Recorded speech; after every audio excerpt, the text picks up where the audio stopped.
It's a privilege to be speaking with you all. My name is Jon Maxted, and I'm here today as a representative of both the Workers' Party of Britain and as an activist with No to NATO. I bring a message of unequivocal support and solidarity from my party to the Palestinian people as they toil on in their resistance to the ongoing occupation of their land and the dispossession of their people by the Israeli settler state.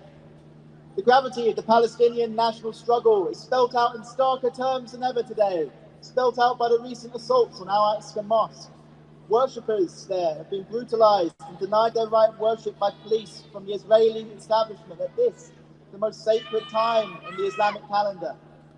The Workers' Party categorically condemns this violence and calls for the immediate release of the many people snatched from Al Aqsa and currently held in custody by the Israeli authorities.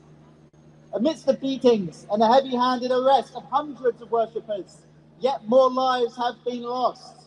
On April the 1st, Mohammed al-Asibi, a young Palestinian physician, was shot dead while on his way to Al Aqsa Mosque to worship there. According to witnesses on the scene, he was shot more than a dozen times while intervening on the behalf of a female worshipper as she was being harassed by Israeli police.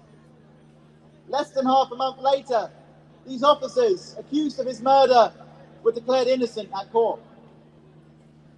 This young man's death marks just the latest murder in a tally of thousands of others that stretch back over the decades throughout occupied Palestine. Tragedies of this kind have become routine for the Palestinian people. Every day, men, women and children living throughout Gaza and West Bank walk through life with the constant threat of a violent death looming over them, found at the hands of the Israeli state and their murderous thugs, working hand in glove with settlers so as to seize what small specks of Palestinian land and homes still remain free. Such brutal and systematic violence against a people cannot be tolerated for long.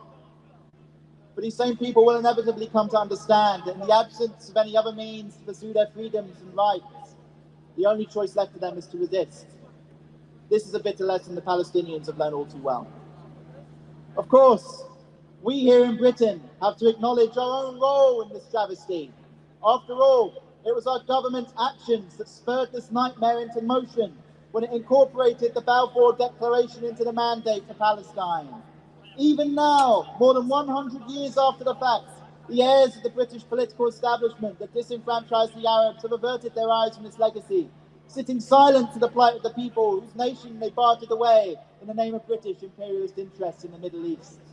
Indeed, the current crisis in Palestine is nothing less than an enduring hangover of our own imperial past, the onus for which is borne not by this or that political party, but by the British ruling class as a whole. Our government has a special responsibility to correct the historic injustice it has done to Palestine, but instead the figureheads of all major political parties ingratiate themselves with the settlers, from the Tories to the Lib Dems to Labour, the self-styled party of the Muslim community. All of them harbour internal associations that lobby on the behalf of the Israelis in Britain. All of them pay lip service to an unworkable two-state solution. Labour in particular has gone to great lengths in recent years to suppress those among its own members that sympathise with the Palestinian cause, purging huge swathes under false pretences of anti-Semitism. Today, we've all come together to support the Palestinian people and oppose their oppressors. I can proudly pledge the wholehearted support of not only myself, but also of my party to that endeavour.